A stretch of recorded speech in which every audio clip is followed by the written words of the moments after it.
You enter a room and find yourself filled with an instant dread.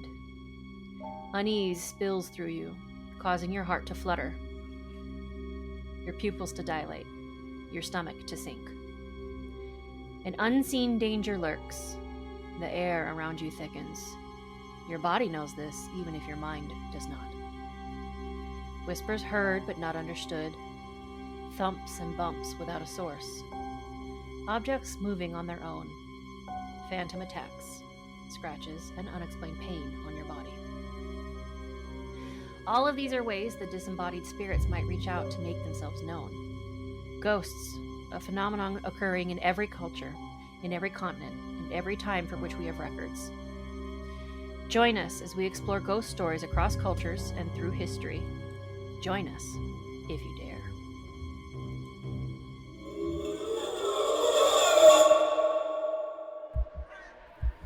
There is a medicine story that tells of Crow's fascination with her own shadow.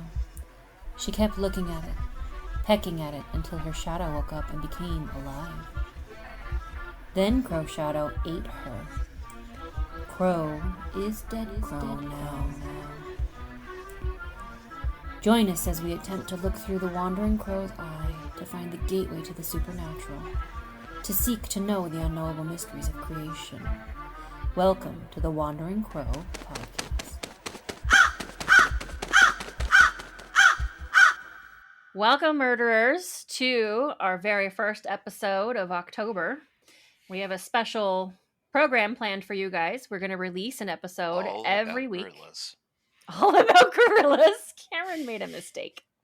He only half listens.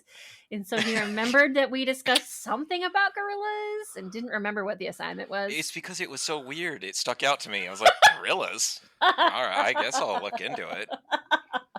So Cameron studied Bigfoot type stuff, and the rest of us did ghost stories like we were supposed to. So I wanted to just throw one out to you that I just heard this morning. Just a quick one. I was talking to my son. In our last house, my kids thought that it was haunted. But just a week ago, my son came home and he was kind of home alone and fell asleep on our beanbag. And his hands were kind of above his head, crossed, and just kind of curled slightly. And he was sleeping, and he felt like someone had kind of grabbed his hands, like curled. I don't know how to explain what I'm doing by I'm showing people on, if they were on YouTube, they could see what I'm doing, but like pulling his hands, like trying to pull him off the beanbag chair, and it woke him up. And he originally thought it was his older sister. And then he was like, oh, there's nobody there. That's kind of weird. Yeah. And so that was just a little kind of creepy moment. Just happened a week ago. Oh, now, a week ago? A week ago, yeah. Oh, my. Like last week. Like, might have been while Rachel and I were out of town last weekend, like around that time. So, and then let me qualify that to say that I know that there is a protective spirit in our home that is guarding our house, and I've actually had conversations, one-sided conversations, me talking to her and me getting impressions of kind of how she feels about things, but she potentially was going to be a child of ours. Oh. And there was a miscarriage that Rachel had in between my oldest daughter and my son, and she would have been that child. And now she's been a protector of our family, and especially in this new home, she's here and protects our family. Is that the one that you've been telling me about? Yes, it is. Oh, okay. That's so interesting. I got permission to tell this story from her, so she's okay with it. So, do you call her anything? No, okay. No, I don't have a name for her. She hasn't told me, or I don't have an impression of a name or anything like that. I just know she's there, and she's a good good ghosts, good, and she just kind of protects us from things, and especially with a episode such as this where we're talking about it, it's good to have a protection Yeah, for real. around your home. So, Love that. Cameron, did you have anything to say that? Because I didn't want to get too far without doing our getting the business stuff out of the way. I've revisited working on the website, so that's coming back up. Okay. Very so good. if you liked my little story just now, subscribe, Like, please. Sorry, I'm trying to catch up on my research too. Like, rate and listen- review. Yeah, rate and review. Listen to the entire episode because it's going to be a good one. Yeah. Listen to entire episodes. If you wanted to reach out, we have a Facebook group.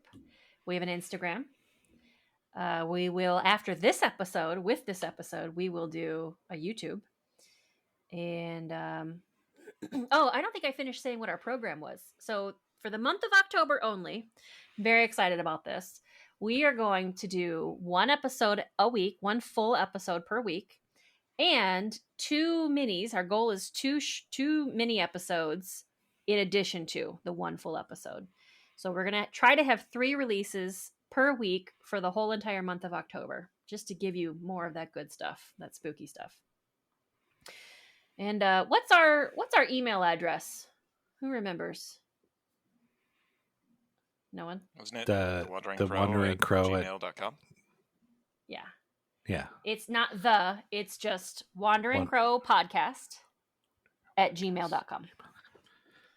I will commit that to memory. Okay. Very good. Okay, so we got the business out of the way. So that's crazy. How do you know that it's for sure this girl? Because she's told you? She's told me, yes. Do you feel confident in that? Yes. Okay. So your Yes, I instinct. Okay. I'll just say be careful. She's Some not of a trickster. She's not a trickster. Some of them lie. She's honest, and that's the I get the I get when she's around, I feel I get goosebumps. Okay. I get that kind of feeling, but it's not an uneasy goosebump. It's more of a positive goosebump feeling, if that makes any sense. Okay. So yeah, I don't think that she is a trickster in any way. I think she's Okay. a positive situation. She kind of protects us from things like that. I'm glad to hear that. You have that. Well, so I guess we're talking about ghost stories this episode. I guess my first question is, what's a ghost, everyone? What do you think? Well, that's an interesting question. What makes a ghost? That's actually something I've been doing a little bit of research on or questioning. What's the difference between a soul, a spirit? Are they one and the same? And so to me, to me, a soul is actually a spirit and a body merged together. They come together to create a soul. And when you're separate, you have your spirit and then the body's separate. So to me, a ghost is a spirit. And all of the different types of things that are talked about, the different types of, if you will, ghosts, or they're all spirits. So to me, a ghost and a spirit are the same thing. Cameron, what do you think? I agree. I think the one key distinction is that a ghost would be like a spirit that has some sort of out-of-body attachment to the earth, though. It's not just a disembodied spirit. It has, I guess my brain's not really grabbing the right word here, but Horcrux. It's got something that's anchoring it to the world still. Be it unfinished business, emotional trauma, or just some sort of attachment, like family member, somebody that can't let go of them even.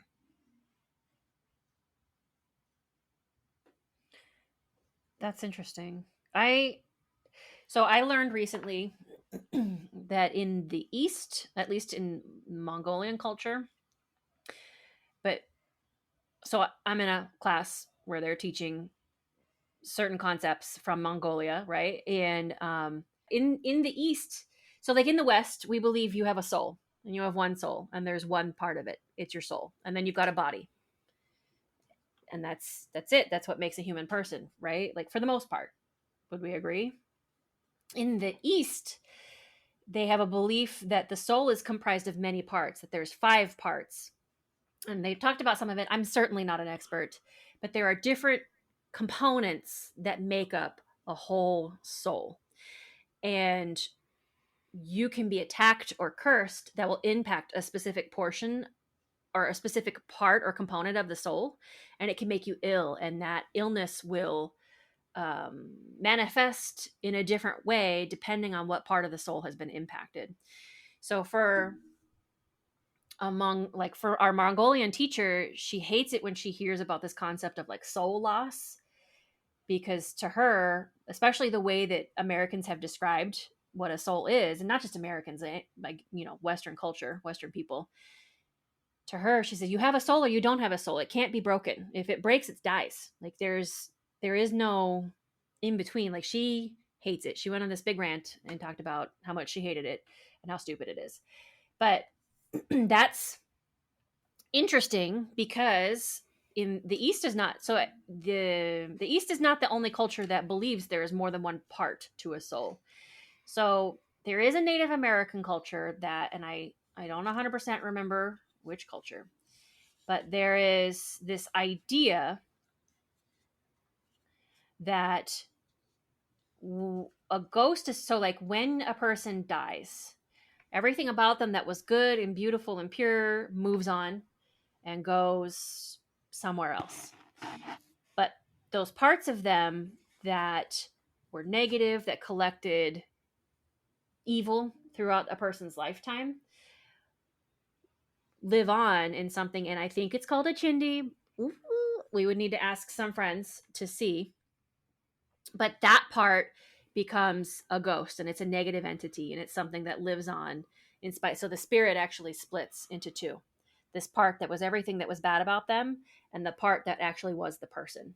So all of the negativity and badness that they collected in their lifetime lives on. So yeah, I see your face. That's crazy, right? But it's kind of an interesting concept that there's more than one part to a soul.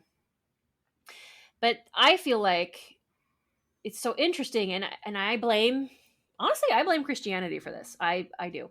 I think Christianity, and I'm going to say it, Islam have done a lot to stamp out differing beliefs and native beliefs of the countries where they conquered, where they, came and said, your religion is bad. This is the one true God. You need to follow this way, and stamped out all of these old beliefs that people had, because we have lost a great deal of nuance and a great deal of specificity and the lore. Like I just feel like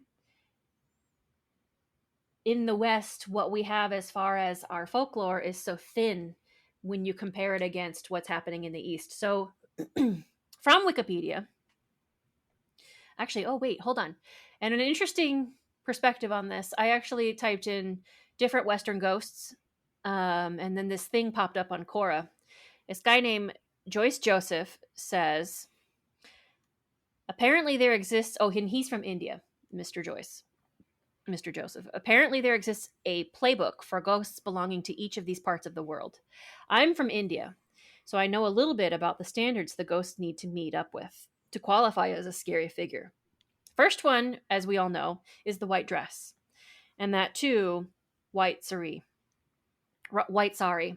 If one tries to scare wearing another color, people won't give a damn. But white sari will even scare the shit out of the bravest. Ghosts here don't have to work hard to scare people. A boo is enough. But people from the West are so brave that they let their kids sleep alone while some spirit is haunting their house. Even the children are okay with that. I mean, at least look scared so that the ghosts don't get a hard time scaring them. And then he has like a little this emoji.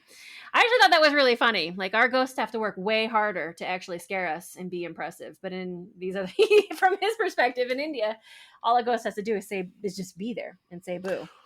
Well, I'd like to throw something else out there, and now this is going to go into my religious upbringing.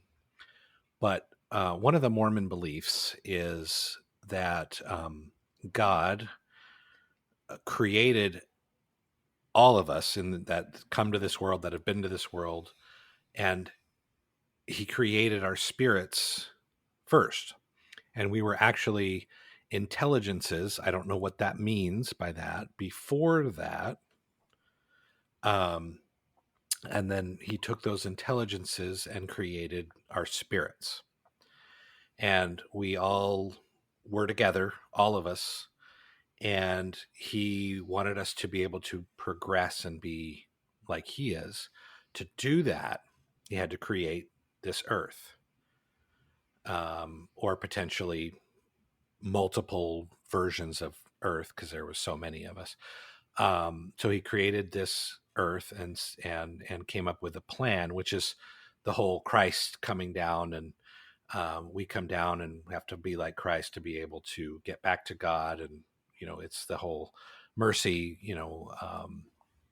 Christ dying for our sins type of thing. But in that time before we came to this earth, there was another plan, and that was Satan stepping up and saying, well, I'll make sure that everybody gets back to God. I'll make sure that everybody um, does what's right and is perfect so that we can all come back and be back together again.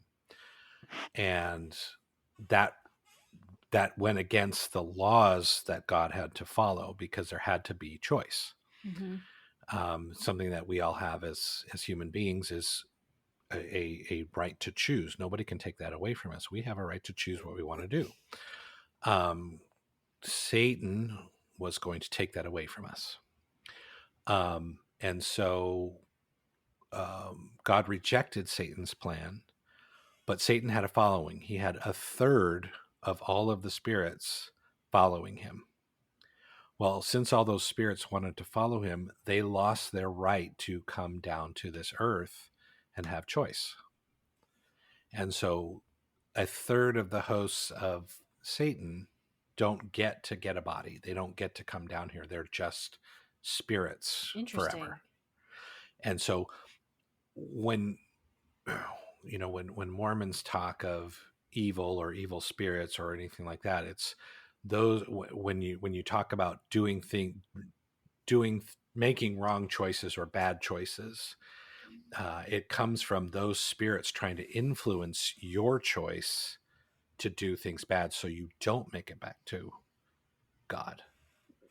And so some of these evil entities or evil things or bad things or stuff like that is Satan and his hosts that are down here tempting us to choose wrong over right. That's very interesting. That's cool. That That's, idea, not yeah, it's I don't know how, I mean, I can't say that that's truth or not truth, or that's just what the Mormons teach, and or what I was taught as a Mormon. Yeah, that's what they teach. That's and our whole purpose is to try to overcome the temptation to be somebody that is perfect in their choice to always choose the right, which is what God is. He's perfect in his choice to choose the right. Now, we don't remember that because of the veil, and that's part of some of these Halloween traditions, and the what was oh, okay, I was reading a scripture in the Bible that talked about the veil, and but the veil is something that is very thin, and it really only all it does is cloud our memory. It makes us forget. That's an interesting take. So the contact that we have with spirits is very thin, and it could be that some of these spirits are the other 2/3 that didn't necessarily choose right on this earth, that are still attached, like what Cameron was saying, or Mm-hmm. they're still, they have some attachment to the earth, which maybe allows them to shut doors, or maybe allows them to turn lights on and off, or move things because they know how to move things, because they had a body, so Mm-hmm. they are able to cross that veil a little bit. That's interesting. It's very interesting because that's one of the things that I wanted to talk about. Like, I feel like, at least in my exposure here in the West, the majority of people believe that there's spirits, is like the umbrella term, and then there's ghosts, creatures that used to be human, spirits that used to be human, that's ghosts. And then there's spirits that were never human, aka demons. That's it. You've got ghosts and you've got demons, and that's the whole spectrum of spirits in the world. Well, I also fall back on the fact that demon comes from the old term of daemon, which was like another word for fae, Oh, I didn't realize that. good or bad. I didn't know that. Which makes sense though, because in the East, and I believe this, I 100% agree with this, their spirit is the umbrella term. Yep. Then you have human and non-human. But the human ones can be ancestral, they can be deceased shamans, and those are on gods. They help, and their entire purpose is for 9 generations they serve a family line, and they help.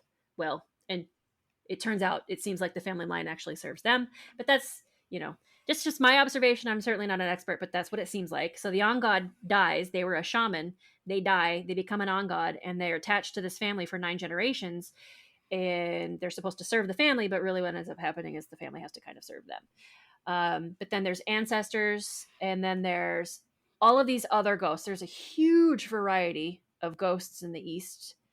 Something called a weird ghost, drought ghosts, trickster ghosts, venomous ghosts, pestilence ghosts, hungry ghosts, nightmare ghosts, goblin ghosts, servant ghosts, messenger ghosts, and that's just some of them. But then in the non-human category, there's mountain spirits, there's sky spirits, there's tree spirits, there's all of these, and they're almost like deities kind of, but they were never human. Whether they had bodies or not, I don't know. I don't know enough about this, but they were never human. But they exist in the spirit world just the same as formerly human ghosts do, and they have an equal impact, sometimes more, because they're stronger, they're more powerful, they can control some of the ghosts sometimes, these other non-human creatures. So it is interesting to me to think about that, and I think that your concept of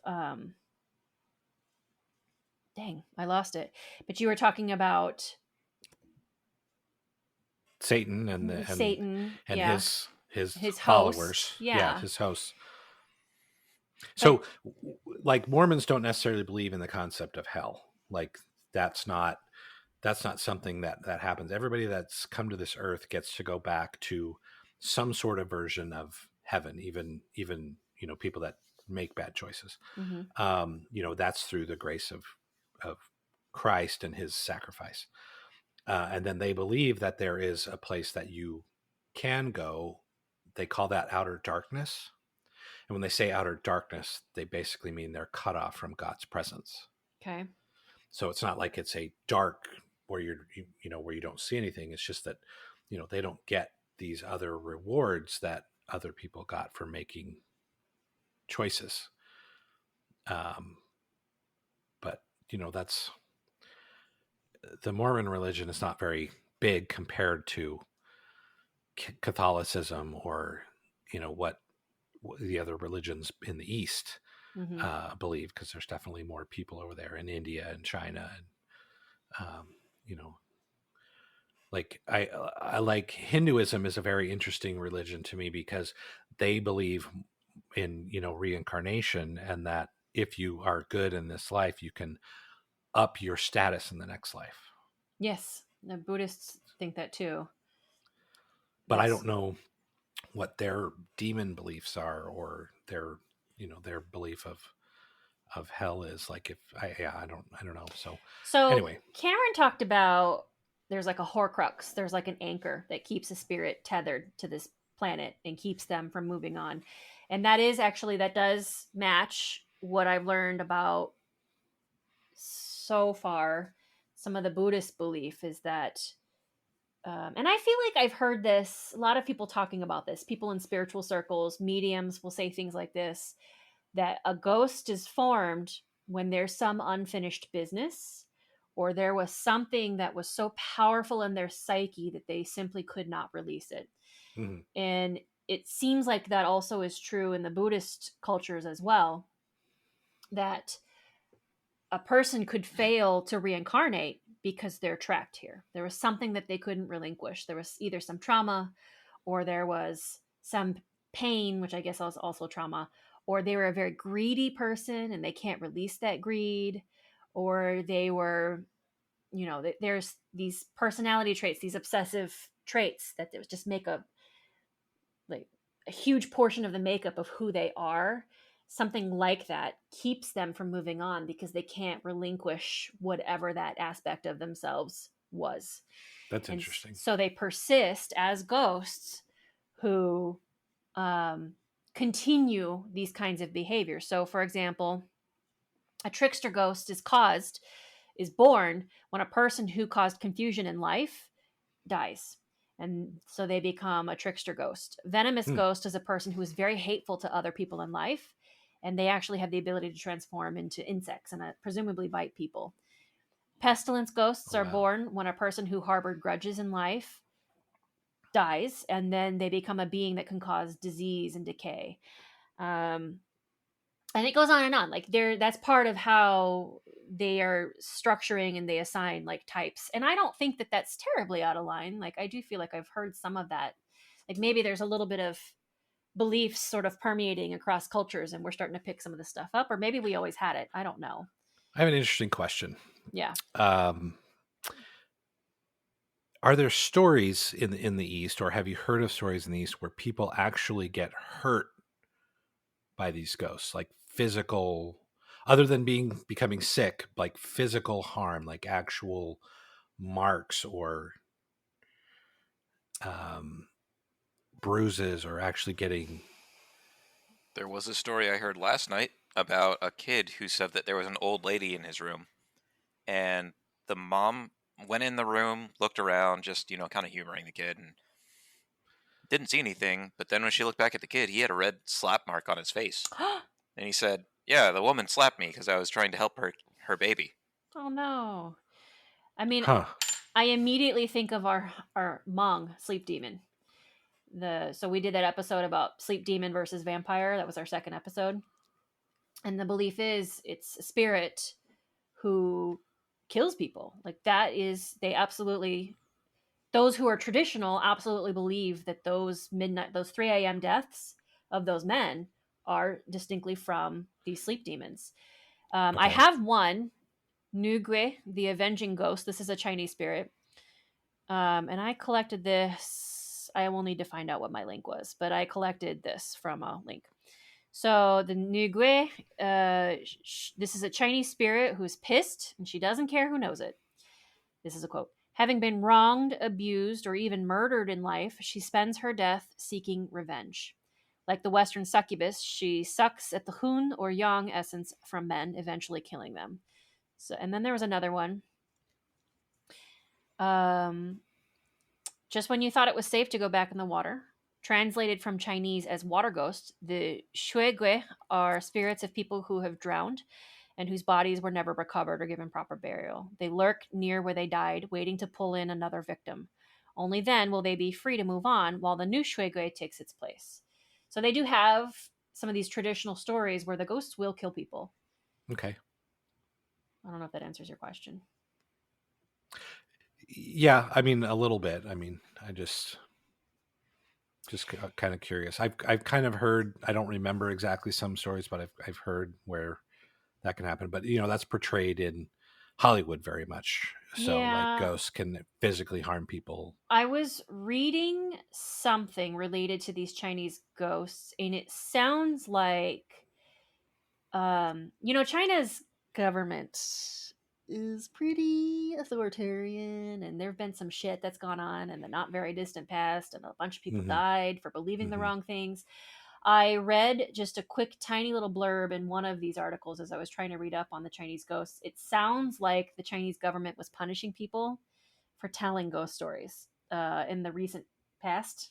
I don't know Oh how wow. recently. I'm guessing probably 40, 50 years ago. And so I am guessing that things are probably still happening, but the Chinese sort of got out of the habit of telling these sorts of stories for fear of punishment. If it Hmm. became known they were telling these stories, I don't know how. I only saw it in one place. I don't know how true it is, but it sort of tracks for me, knowing a little bit about what has happened in China in the last 100 years or so. So I don't know. So it would be curious. I would love to hear from modern Chinese people, and maybe we'll have more of that as the kids are getting more involved in social media and are having more exposure to like Westerners and being a little bit more free to express their opinions. Maybe we'll start to hear recent stories from Chinese people in China and anywhere about things that are happening with ghosts. Hmm. So those are ghosts. There was one thing I wanted to hear, JT. I know that you did some research about Halloween. Yes. I need to do more research on this. I am very, very, very curious in this very early stage of understanding what this is. I heard of something called Hungry Ghosts and the Hungry Ghost festivals. And so in China, my understanding is this happens once a year. And the festival is designed to feed and appease hungry ghosts, which exist around the country, to prevent the hungry ghost from harming people. And a hungry ghost is a human person who died and for one reason or another is no longer venerated, no longer giving offerings from its descendants. Maybe the line died out, maybe, I don't know, for whatever reason, these ghosts are no longer getting fed. And so they become very hungry and they're gaunt and they're thin with great big bellies. And I've heard in some accounts they have very tiny mouths so that they can't actually take in a lot of food, and they can cause harm. Once they become a hungry ghost, they're so hungry, they become angry, and they can actually hurt people. And they wander around doing harm to people. And so the Hungry Ghost Festival is supposed to be a way to appease these ghosts and help feed them at least once a year so that they do less harm to people. I'm very interested to hear more about this because it very much reminds me of Dia de los Muertos, and it very much reminds me a little bit of Samhain, of Samhain, as a lot of people would pronounce it, but it's Samhain, right? Mm-hmm. And so I am. You said you had done some research on where Halloween came from. Yeah. So just a brief history. Of course, what we know of as Halloween today comes from, you say that again, Samhain. Samhain is how I've heard it Samhain. pronounced. Cameron, have you So ever heard it a different way? Yeah, usually just Samhain. Samhain. Okay. Samhain, yeah. So it's a Celtic ritual, Samhain. So that was, I don't know the origins of that. I didn't research that, but I do know that um, it became Halloween or All Hallows Eve because it's the 31st, and in response to that ritual, that Celtic ritual, the Catholics or the Christians came up with All Saints Day, which is November 1st. And that is a day that you honor all of the saints that had lived up to that point. And then on November 2nd, another holiday came up. Let me see, what did they call that? All Souls Day is November 2nd, where you go and you honor your ancestors. So I know, like in Sweden, on November 1st, they do All Saints Day. They call it, um, what is the I'll find the Swedish word for it so I can say it. Or it's Okay. All Helligesdog. That's what it is. And so what they do is they actually go into the cemeteries and they put candles on all the graves and light them. So the entire grave at night is lit with candles. And of course, it's dark. It's a lot darker in Sweden during November than it is, during in the summer. So it's you get dark by 4 or 5 o'clock, and so they light all these candles. So the entire cemetery is lit with candles. And it's really, they have really beautiful cemeteries. Like where my grandfather and my grandmother and my uncle are buried is this large foresty cemetery. Skokyrkogården is what it's called. And it's the forest church, I think, is kind of a literal translation. But it's Sweden is very Lutheran in there. That's their state religion is Lutheran. I didn't know that. Oh. And so everybody that manages their graves goes out and puts candles and they light them all up, and it's really kind of a cool tradition to honor all the ancestors. They do also celebrate Halloween there, but that's a fairly new thing for them. It's only been since about 1990 where they started doing dressing up, and doing the candy thing on the night before. So that's kind of a newer thing for them. One thing I do know about Halloween is we carve pumpkins, Mm-hmm. but they used to carve turnips. Oh. And that was a way to ward off evil spirits. Oh. Is putting a candle in a turnip. And when Halloween came to the West, we switched it from turnips to pumpkins. Maybe pumpkins were more readily available than turnips. I don't know. I wonder. And so that's where the pumpkin comes from.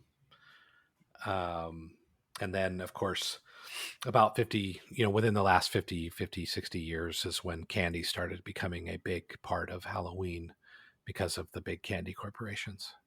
Yeah. Can't so miss an opportunity to commercialize right. something. So it's become more commercialized with the trick-or-treating and candies. But the trick-or-treating goes back to, the turnips and what did they say? So yeah, traditionally there would be a big bonfire lit, sweets would be prepared, and costumes would be worn to ward off evil spirits. As the ancient Celts believed that at this time of year, the veil separating the worlds of the living and the dead was the thinnest. So, and having the veil be the thinnest, what did that mean? Like, why?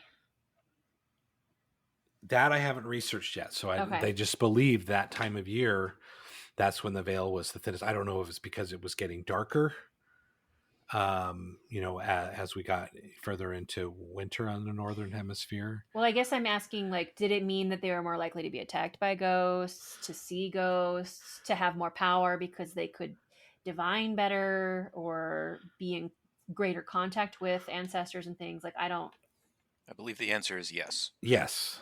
Okay, there we go. Yes. All of the above. Correct. Yeah. Okay. That's why they would wear the veil costumes. is thinner, you can see spirits that wouldn't otherwise be visible, because those that are not as powerful or as attached to this world then can shine through the veil. Right, it's not as much of a struggle for them. Okay. And that also leads to better divination, probably more attacks, takes less energy to actually act upon this world, and so on. Yeah. So I think that, the Western civilization doesn't really understand and when I say Western, I'm thinking, Northern North America doesn't really understand like the All Saints Day or I mean, I didn't. All Souls Day. I had no it's idea. Not something it's something we don't do, something we don't practice. And I think that I can never say it, what they celebrate in Mexico. I can never say the Dia de los Muertos is more along the lines of, the All Saints tradition, but that would be another that's another deep dive that we would need to do with that. I have someone who I celebrates. would love to. I found someone, actually, a friend of mine connected me with someone who does celebrate Dia de los Muertos and is like a very avid celebrant and is part of the culture. And she's willing to interview with us. So It's such a cool holiday. it is, right? I'm Yeah. excited. I will be working on trying to schedule that so we can talk about that. Okay. Cool. So, ghost stories. Did you know, friends, murderers, we have at least one Serbian listener who listens pretty regularly. No, really? They make That's up cool. 5% of our downloads on Spotify, which Awesome. is that's a pretty big percentage. So there's Yeah. at least one Serbian listener. And in honor of that Serbian listener, I see you, whoever you are. I wanted to look up different kinds of Serbian ghosts because I don't know anything about it. I only That's know one cool. phrase in Serbian. What's I that? don't think I can say it here. What? It was something my boss taught me when I was at Walgreens. It's Yabel Yeno Yui. What does that mean? I don't want to say, but the audience will know. The Serbian listener will know. Hey, Serbian listener, email me. What does it mean? wanderingcrowpodcast@gmail.com. All right, then. I could probably throw out some Swedish words that only Swedes would understand. But We do have Swedish listeners. I'm guessing they might be Well, related to you. they might be related to me, so I'm not going to swear in their language. I will give you a hint, though. So the boss said it when a woman was walking by. He said it's a Oh. tongue twister. Okay. Yabu Naughty. Yeno Yui. Naughty, naughty. Okay. Well, have you heard of this thing? This is a spirit from Serbia. This is an old Serbian legend. The dancing lady. Have you heard of that? I am not. Apparently, it's about in the same level of phenomena as like the Drake or Slenderman. It's become quite the TikTok phenomenon. There are lots of people saying that they're saying that they are seeing this dancing lady. So, and there's YouTube videos. In fact, I'll send you this link right now. Maybe you can look at it real quick. I've seen some of them. Oh, you have? So you've heard of it? Oh, yeah. Yeah. I hadn't heard I mean, of it. I live on YouTube, so, like... It's true, you Yeah, do. send me the link. I want to see if it's something that I've seen. I've been seeing a lot of more stuff on YouTube Shorts and stuff like Check that. It's the chat. in the chat. Yep. Oh. So supposedly a lot of these videos are just obviously fake. Like they're cheesy and they're obviously scripted and they're ridiculous. But the dancing lady is supposedly this spirit who has been around in Serbian legend for a very, very long time. And she does this traditional dance with her arms stretched out from side to side, and she's sort of moving her legs in a very particular way. It's a dance called the kola or the kala, and she's doing this kala dance with her back turned to the viewer. And the legend goes, if she stops and makes eye contact with you, she will come after you with a knife and try to kill you. And it's supposed to be this very, very scary thing. I've seen a video where she stopped and a knife just sort of materialized in her hand. Like, she wasn't What? dancing with a knife. Yeah. She stopped, a knife sort of appeared in her hand, and she started to turn, the guy just ran. He's just Yeah. like, nope. Yeah, I'm done. And that's the No eye right contact. response. That's correct. That's what you do. That's what you're supposed to do, everyone. Run the I fuck mean, even away. if it's just a crazy person, no, Exactly. don't stick around. Exactly. So here is an article. It's from the Times of India. The mystery of the Serbian dancing lady happened on September 26, 1998. However, the video came to light in 2019, so 21 years later, when one of TikTok's users uploaded it onto TikTok. The details of the event are sparse, and much of what happened has been left to the viewer's imagination. There are several accounts which describe what happened to them during the encounter. Two community bloggers, Nico and Solomon, have provided some detailed accounts of their encounters with the Serbian lady. But it's hard to verify what's true and what's not true. So after this video came out and they were able to verify, I guess somehow they were able to verify that it's old footage that only just recently made it onto TikTok. Since then, there have just been a deluge of I saw the dancing lady type videos on TikTok. So according to Nico, he was walking with his mother when they saw a distant figure dancing weirdly. When the lady noticed their presence, she charged towards Nico and his mother, shouting profanities and claiming to be the, quote, ambassador of death. Nico claims that the lady shouted that his mother's life was needed for an ancient ritual to resurrect the king of Serbia. The figure's movement, he said, did not seem like that of a human, but was so entrancing, as if moving every muscle in her body. And Solomon says Nico's a friend of his. He heard the story from Nico, and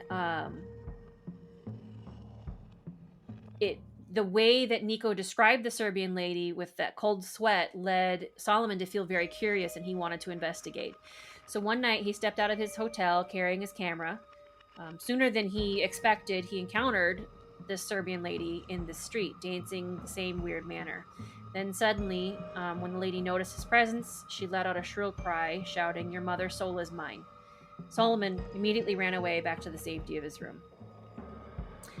There have been some reports, I guess, of a lady doing this dance getting arrested due to her vile behavior, is what they say. But it's not super clear. But there are some really interesting, and I have to be honest, I lost a bunch of notes because I didn't save the document and then my computer crashed. But there is a YouTuber, and I'll try to dig up her link, but she talks about the history of the Serbian lady, and this is an old legend that is just one of those things that's kind of been in the folklore. People haven't really believed it, and it sort of died off, and then all of a sudden these videos appeared, and now people are crazy about it. So that's the Serbian lady. What do you think?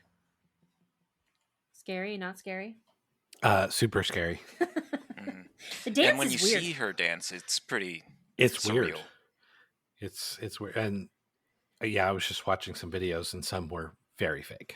Yeah, they're just obviously gross. Like, come on, don't be stupid. But then a couple of them, I was like, whoa, that's weird. It's so weird. That's really weird.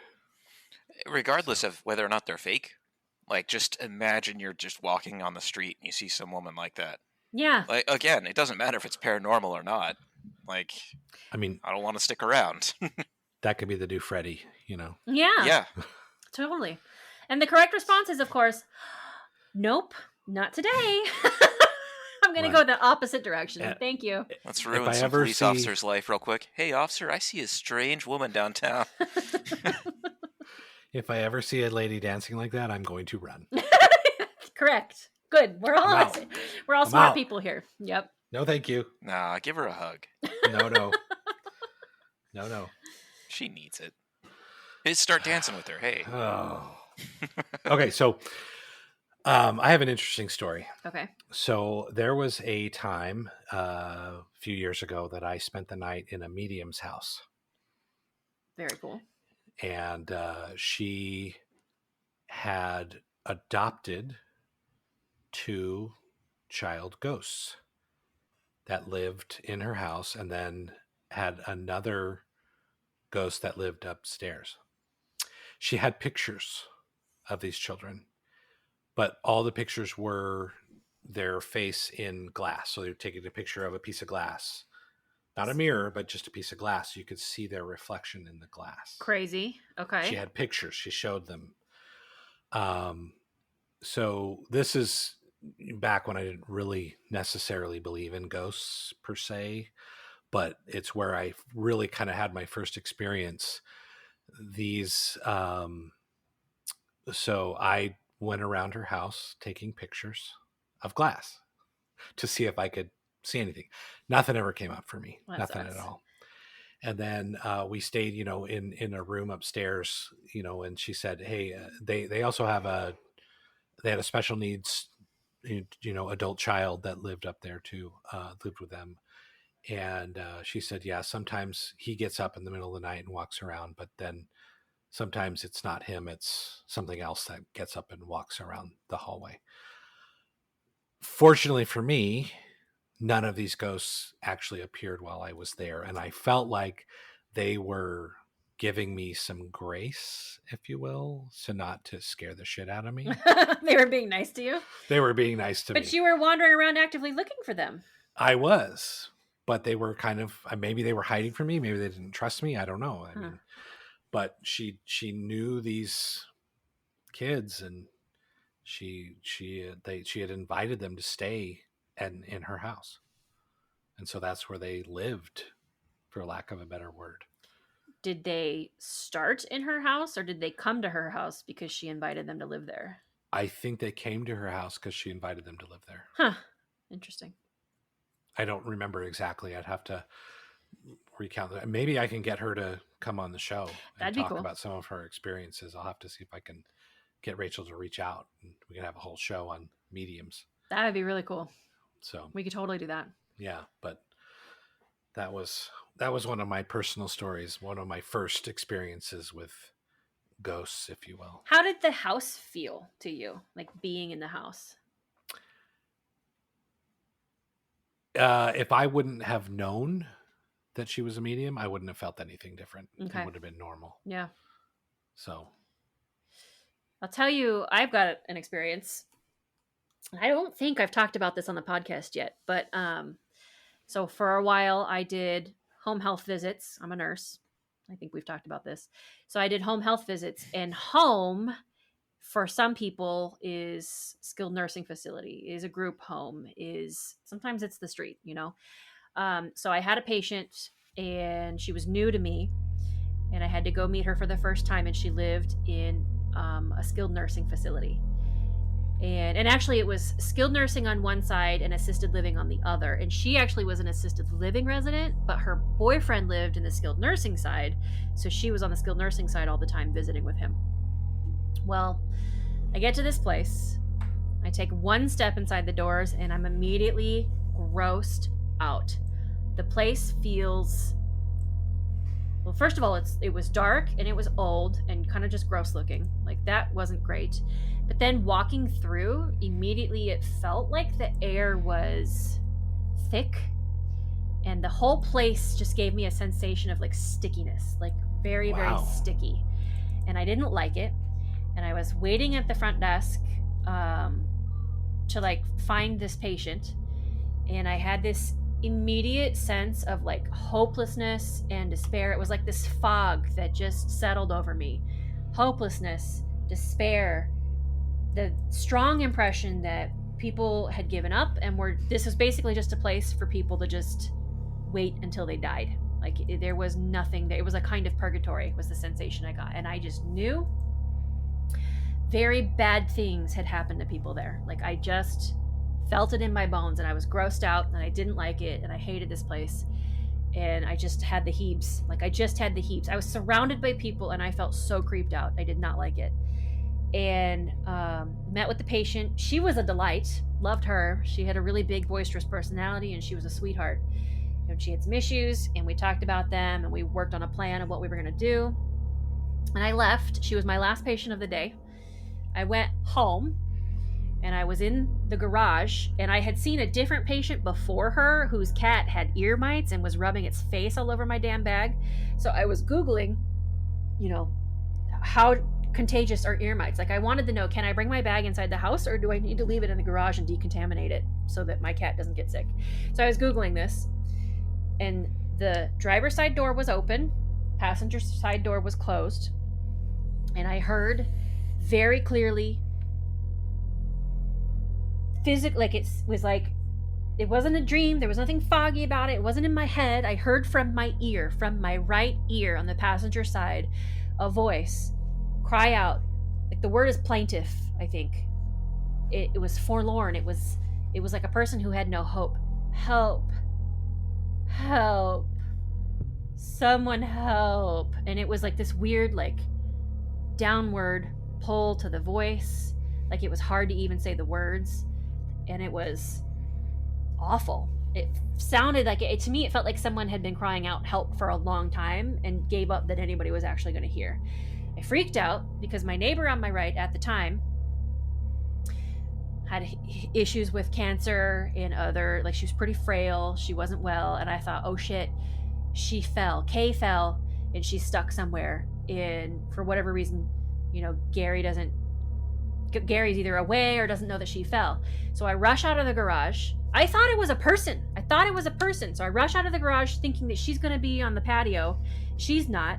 I ring on the door, like, I ring the bell, I knock on the door. Nobody answers. I look around, all their windows are closed. I even poke my head up over the gate looking to see if she's in the backyard. She's not there. I run around and I spin around like a 360 looking. Okay, well, there was somebody. Somebody was shouting for help. So I look around all my neighbors' houses. Nobody is out. And there's a lady who's, I don't know, a couple 100 feet away walking toward me. She's wearing a red shirt and she's looking at me like I'm a crazy person. I'm like, okay, I don't know what that was, but I did know. I did know. Something followed me. Probably all of those feelings I was feeling was a spirit that had settled over me and followed me home and somehow mustered up the strength to ask for help. And we had some not great things happen in the house after that, but nothing, I don't know. And it felt, I cleansed the house after that. I cleansed the shit out of the house after that. And I talked to my teacher. What the hell was this?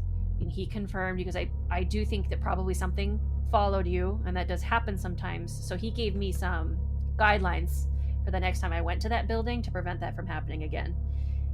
But that was crazy, because that voice, it was like right in my ear. It was right in my ear, but that passenger side door was closed. And that did confuse me in the moment. Like, how am I hearing it on my right ear when the left door, the left side is the side that's open. The door is open. I would think I would have heard it from the left, but I didn't. And I just, in the moment of panicking and thinking Kay was hurt, thought, well, I don't know. Maybe the sound bounced off the inside of the car somehow. And I don't know.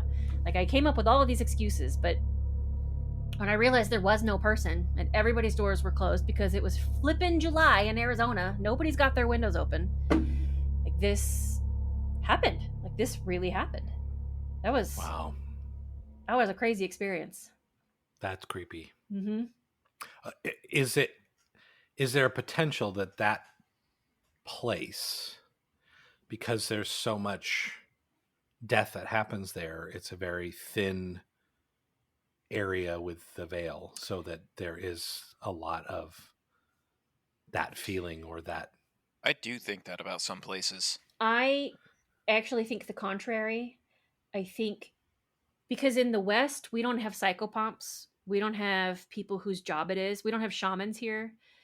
There are people in other cultures all around the world whose job it is to move souls on, because sometimes souls get stuck, especially if they've been sick for a long time and they've been miserable for a long time.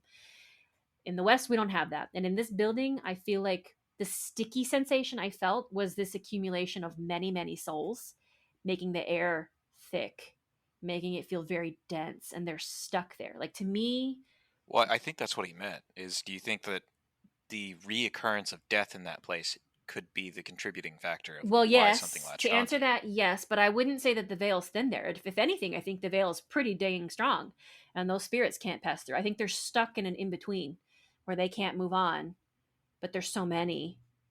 Like, I don't know. I guess it depends on how you define veil. Like, they are not spirits who are When I on ask that, another side. when I ask that, when I say veil, what I mean is the veil between the physical and the spiritual. So I would think that, them moving on, they don't necessarily, to me, when you pass through the veil is when you die, basically. I believe that there are some spirits Potentially. who can move between different worlds on the other side, quote unquote, the other side, but that these cannot. That they are stuck on the physical terrestrial plane in an unseeable space, but they can't move into, like, in my worldview, there are distinct and separate levels of, I guess, the veil or the other side. And these ones are stuck and cannot move through those different levels of things and being. Like, there are spirits who are on the other side and chose to be on the other side, who can sort of travel an upper, a middle, and a lower. And to me, I feel like these are spirits that are stuck in the middle and can't go anywhere else. They can't move on. They can't be reincarnated. They can't. They're just stuck. I don't know. I real quick before we move on, very good short opportunity. I'd like to point out you reiterated that you're a nurse, Yeah. and that you're not sure if you mentioned it here before. And on your title screen it says Amanda, the hospice nurse. That's my tag for when I talk to the Belief Hole brothers. When I send them emails so that I stand out, Amanda, the hospice nurse. So Yeah, that's another moment for Amanda. Amanda's stupid moments. Could be a good show. It could be, yeah. Just zoom in on the hospice nurse title. Yeah. I think I what I hear guess- is that we all agree, and I'm just, there's a distinction for me that I can't Semantics. verbalize. Yeah. Yeah, We're yeah, talking semantics here. yeah. Yeah. I mean, my question was more like in that space, it's easier to feel the spirits because they're stuck there. I think there's so many. So it's like a when I roach say- motel for soul, or a roach hotel for souls is what I Yeah. feel like that place is. Okay. They just are trapped at this point. Even the ones who maybe could have moved on, I feel like maybe are getting stuck there. Okay. It's a bad place. It's no good. I really hate it. It's just adding, like, I'm still trying to figure out what the definition of soul is, and you say their soul's stuck there, and I come up with the idea that were not quite ready to separate from their body, and they're still attached to that body somehow, but they're stuck in that specific place where the last place their body was. Mm-hmm. I agree with that. They're stuck So, in, yeah. Their spirit is stuck in a state of, it still wants to be a soul, but it hasn't, because my definition of soul is a little different from others, because once you separate from your body, you're a spirit, not a soul anymore. So that's my own personal, like a soul is the spirit and the body together. Oh, Spirit you separate, did say that. Yeah. Body separate, so yeah. that's just, that's where I think we're on a different, I have a Yes. belief, but that's okay. Totally. Yeah, it's fine. No big deal. By the way, something that might be kind of fun to try out in one of these places, it's a device called the chronovisor, or the spirit camera. It's a device that's been surrounded by a lot of mystery and skepticism, invented by William H. Mumler in the 19th century. He created a device specifically for taking photos of ghosts. Cool. People have sort of replicated the idea of it by placing one camera in front of another or in front of a screen. But there's like an actual device he created, if you want to look into that, the chronovisor. And some of the pictures are pretty terrifying. Oh, that have been captured? Mm-hmm. How do you spell it? CHRO? Chrono. No, it's let's see, where's it at? CRONOVISOR. Okay, so just without the H. Images. Oh, this is garbage. I'm going to need to look into this more later, because what I'm seeing is not very interesting so far. Well, Definitely not the picture of Jesus. Yeah. That brings up debunked. That brings up the topic of spirits and the energy that a spirit has. Because you go to Jerome and you do a ghost tour, Mm-hmm. and they give you a little electromagnetic, I don't remember what they call it, but a little device that detects energy. And so when you put it up next to electrical in a wall, it detects it.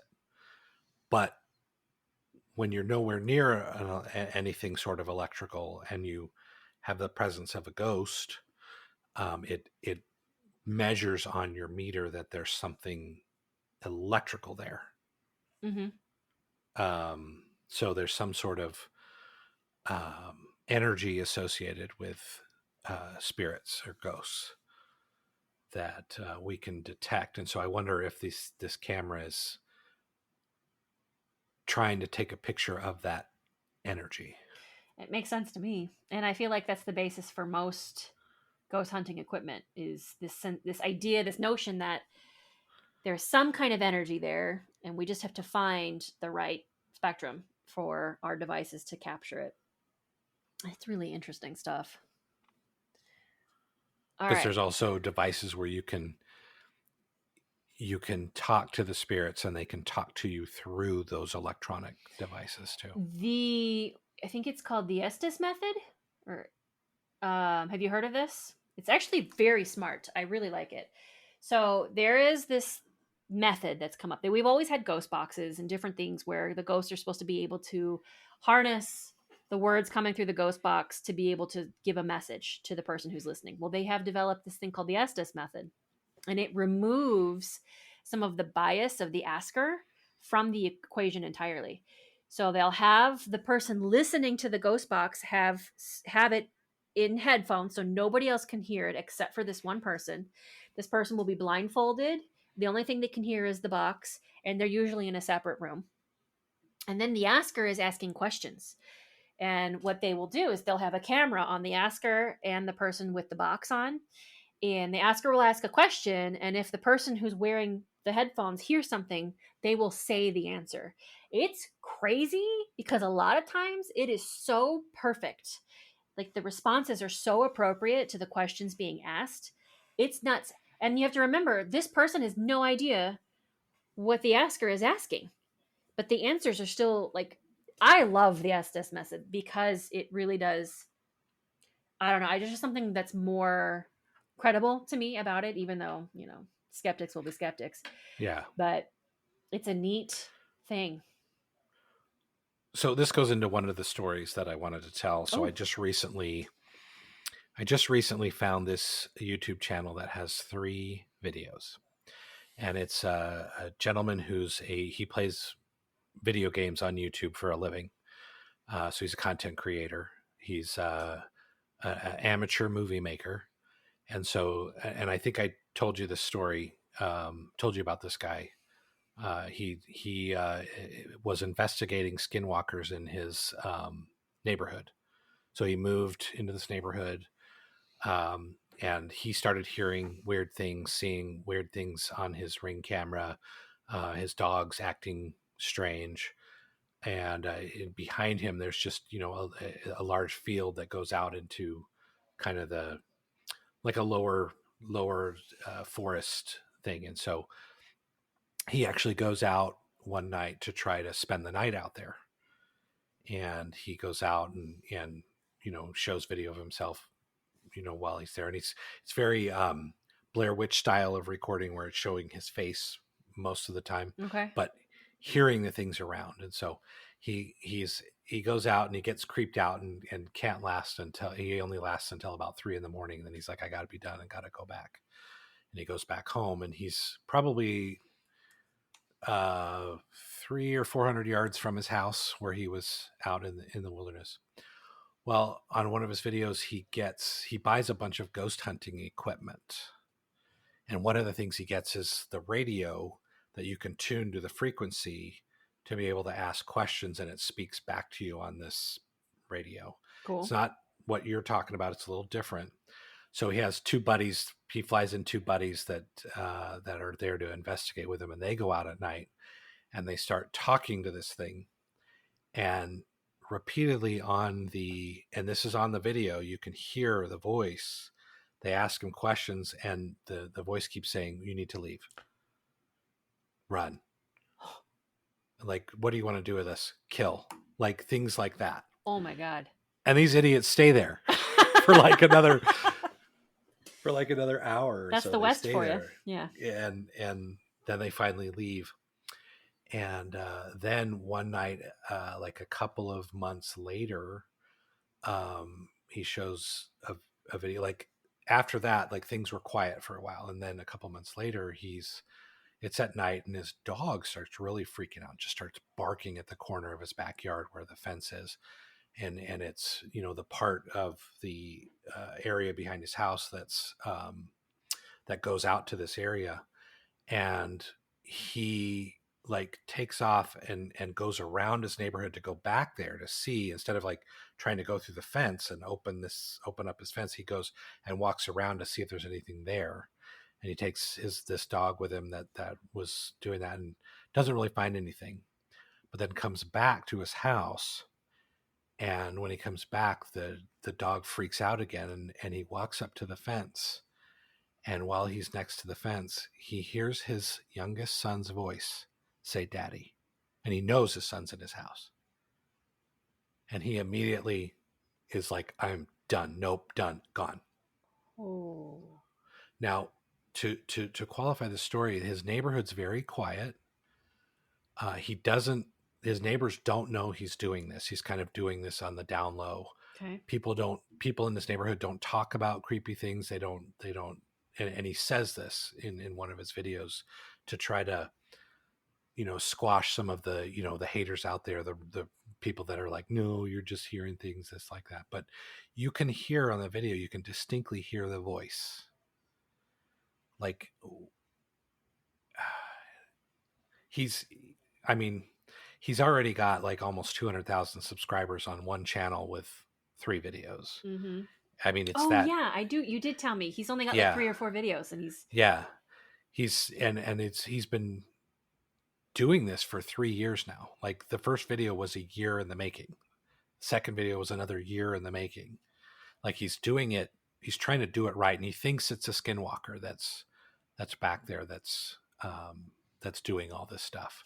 But I don't know that I necessarily agree that it's a skinwalker, because it's not. I don't know what area he's in, but it's not necessarily the area a skinwalker would be. Mm-hmm. I think he's. Yeah, I'm just not sure exactly where he is. He might be in Texas. There are other things that mimic like that. Yeah. It doesn't have to be a skinwalker. No. That's creepy. That is one of the signs of a skinwalker, is mimicking the voice of somebody you know. Yeah. But that, I mean, and I think I'll put the link in the in the Facebook page to this guy's YouTube. I'd love to hear that. Watch that. It's really good. It's really he's really good at telling a story, and it's just a really good story, and he makes it very believable. And there's another video he does like 10 minutes where he kind of explains some things on this, because he's had Native Americans reach out wanting to come and help him figure out what this is. That's cool. Yeah. But he's like very hesitant, because he doesn't want to create a big hoopla in his neighborhood. And he doesn't want to invite this thing into his home per se. Yeah. He's a little freaked out by I wouldn't it, want it in my house either. Yeah, but that's, creepy story. Mm-hmm. Very creepy. That's gross. I have... But... Oh, go ahead. But it was the box that when him and his 2 buddies were out there, that talking to this thing, and it's just saying like one word, like run, go away, death, that type of stuff. Like, okay, if I hear that, I'm not going to hang around. No. I'm going to get out. No way. But that's not anyway. Good stuff. So I have a couple more. Cameron, I don't know if Cameron, you had found any. But I feel like the Hmong people have some fantastic stories. So I wanted to see... Oh, actually, you know what? Hold on. Hold the phone. On Spotify, because for whatever reason, the stats from Spotify don't carry over to Buzzsprout. 10% of our listeners live in Australia. Did you know that? Oh. Yeah, I didn't know that either. Not until I really looked. And I was like, oh, well, this is interesting. We covered that last episode. Remember Did we? We talked about the clan. Yeah. Oh, right. Clan Lamont. So, Clan Lamont, sorry. So, I decided, okay, I would like to get at least one good Australian ghost story. And there's some really cool stuff in Australia. I mean, I'm sorry, that is a really rich place spiritually. I would love to do some more diving into Australia. But this one's called The Old Nun. It's written by a guy whose handle is Aussie Red Dog, and it came from yourghoststories.com. So, it's allegedly true. This one reads as though it's a true story. Like, to me, it feels true. But some of these people have like 20 posts, and it becomes a little bit harder to believe that all 20 of those are true, like if they're all from the exact same person. But here's this one. It's called The Old Nun.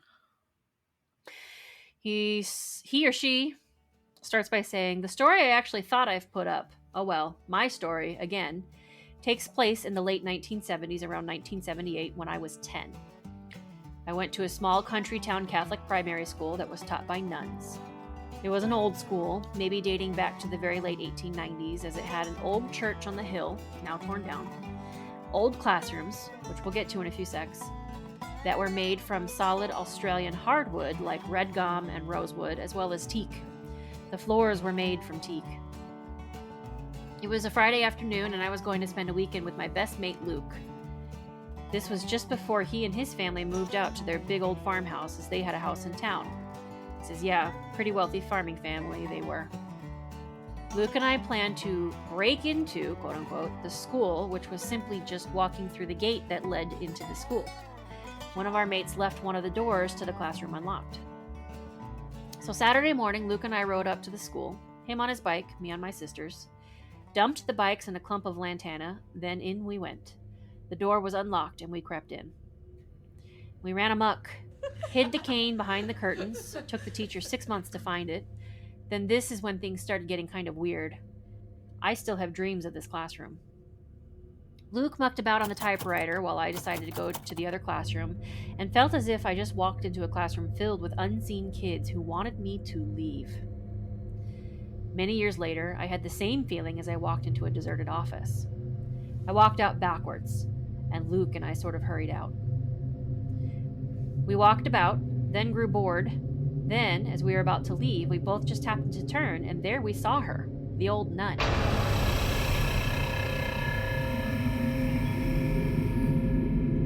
She had a strange habit on, not the one the nuns wore, but something from another time. Her habit was like the flying nun. Freaked us out. I can still see her, wearing glasses, angry expression etched on her wrinkled old skin. Her eyes were burning with intensity. That was it. That did it for Luke and I as we both bolted for our bikes, literally screaming. We told the lads that Monday. The story went around the school about us seeing a ghost. It was a few weeks later I happened to find these old photos that were on display. I damn near shat myself when I saw her. I bolted, found Luke and the lads, and showed them that photo. It was her, all right, the cranky old nun, as we called her. And then he says, postscript, just a few years ago I found a website on YouTube that was celebrating my old school's 100th birthday. I knew a few faces and smiled, then my smile froze when I saw the cranky old nun on a picnic. Oh boy, she looked even more crankier in the photo than she did when I saw her. So that's the story of the old nun. Ooh. Yeah, pretty creepy. Nice. You know, it's something about nuns. Like, they don't have a very good rep, I feel like.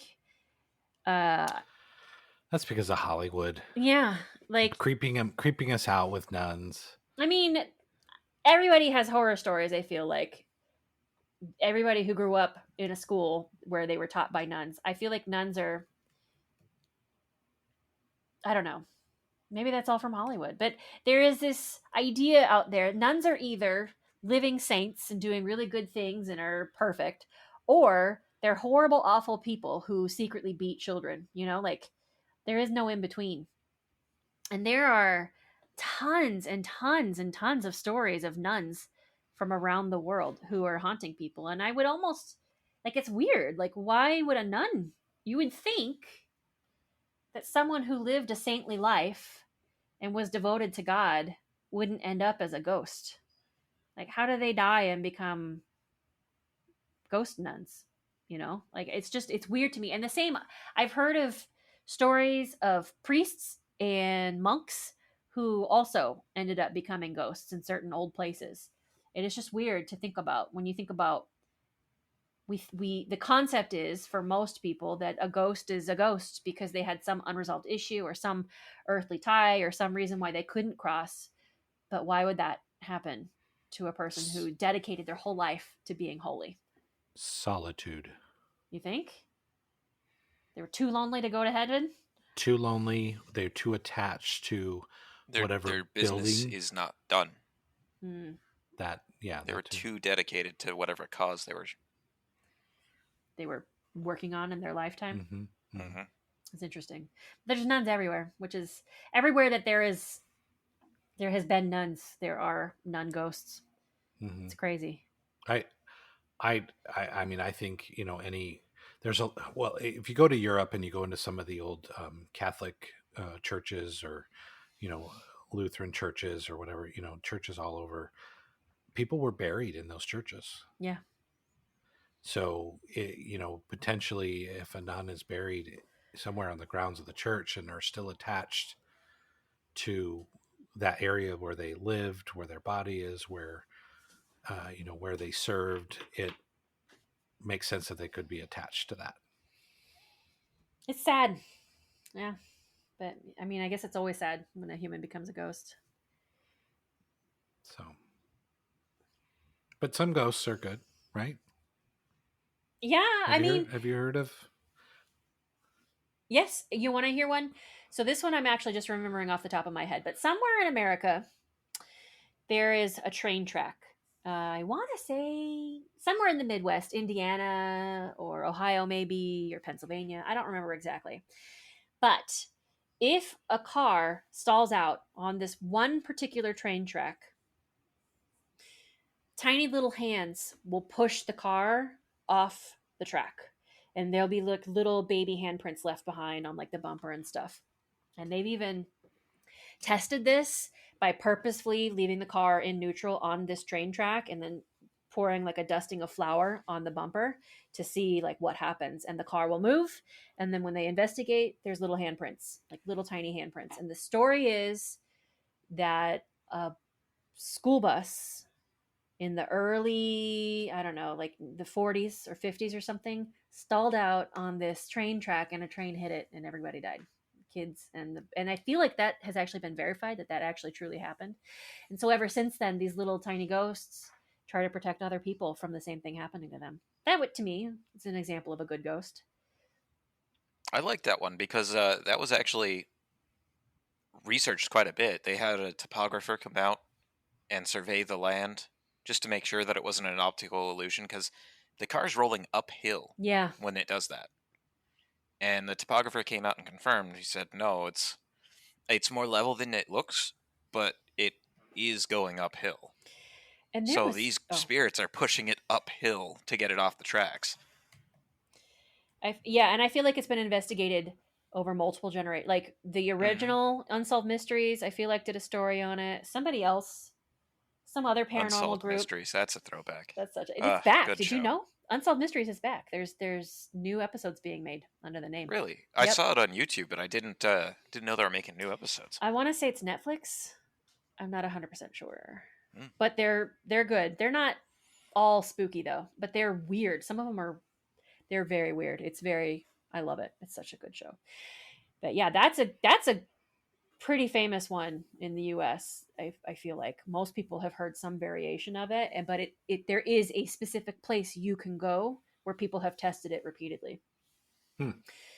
I just pulled that out of my ass. I didn't actually research that. I just remembered it. I don't have any details on where it actually is.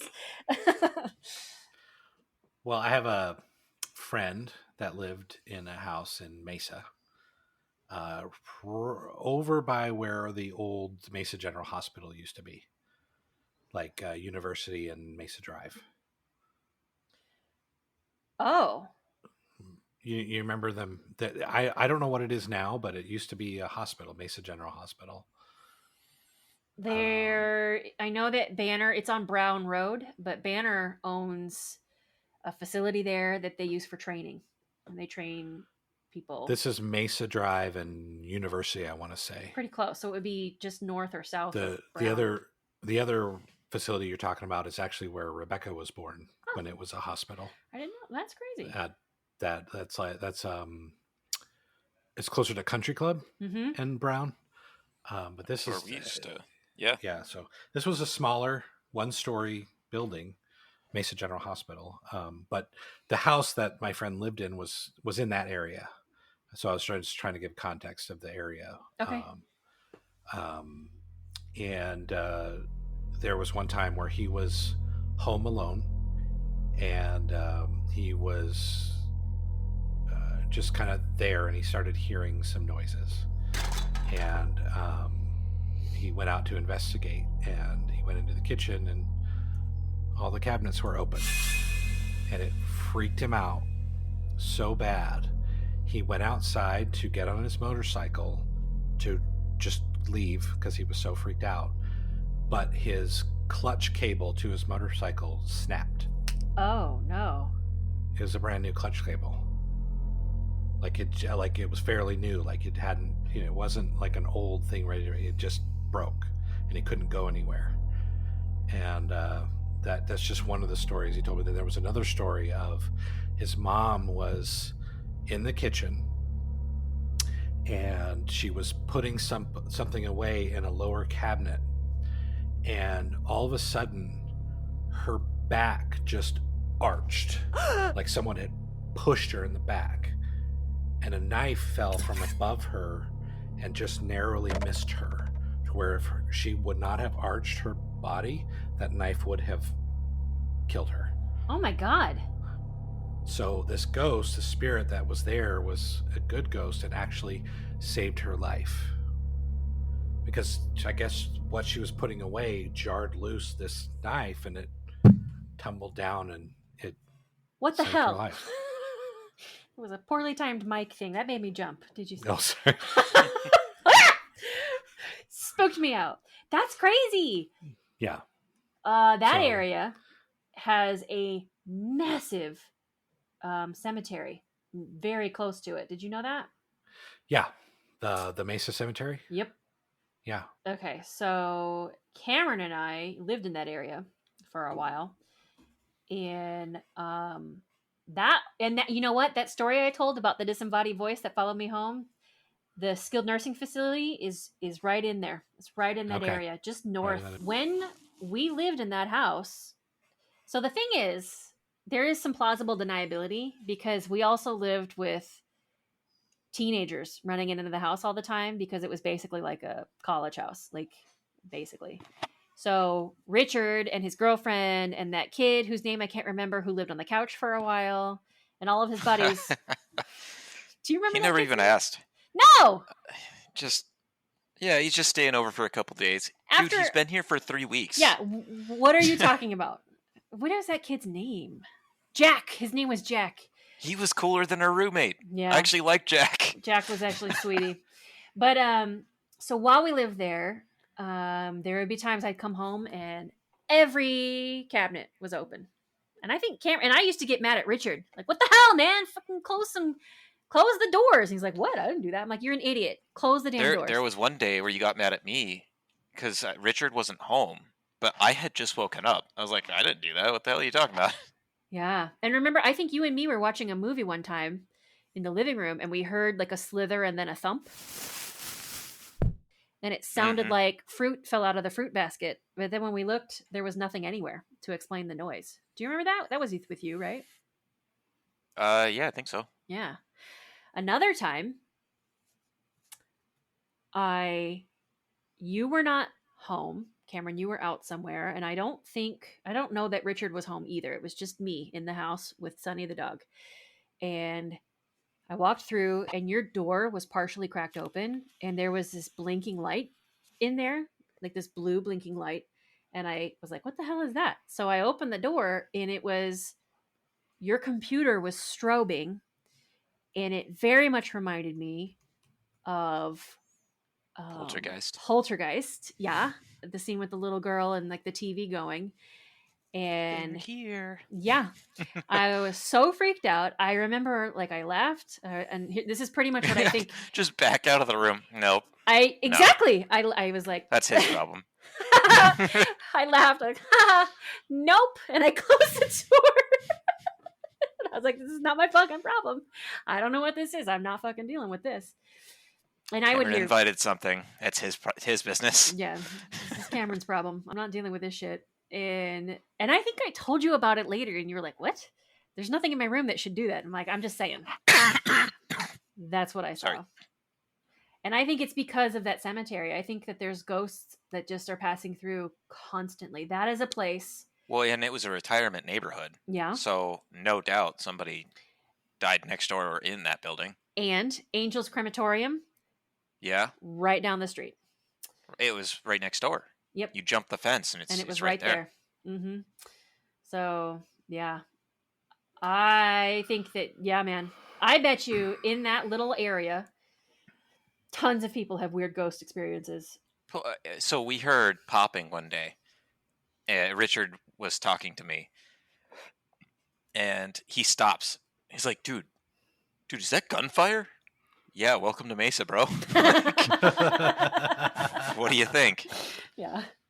Yeah, no, that was a bad neighborhood. Not that neighborhood, but everything around us. Okay.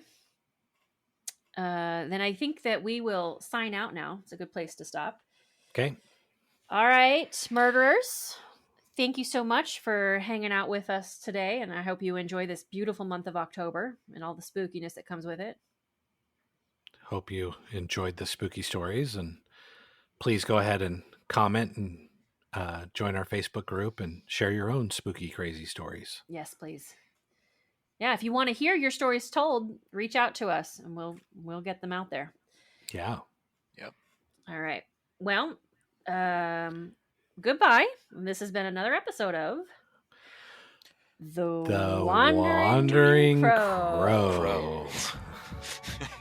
We did much better that time. Okay. I'm gonna stop recording. Stop.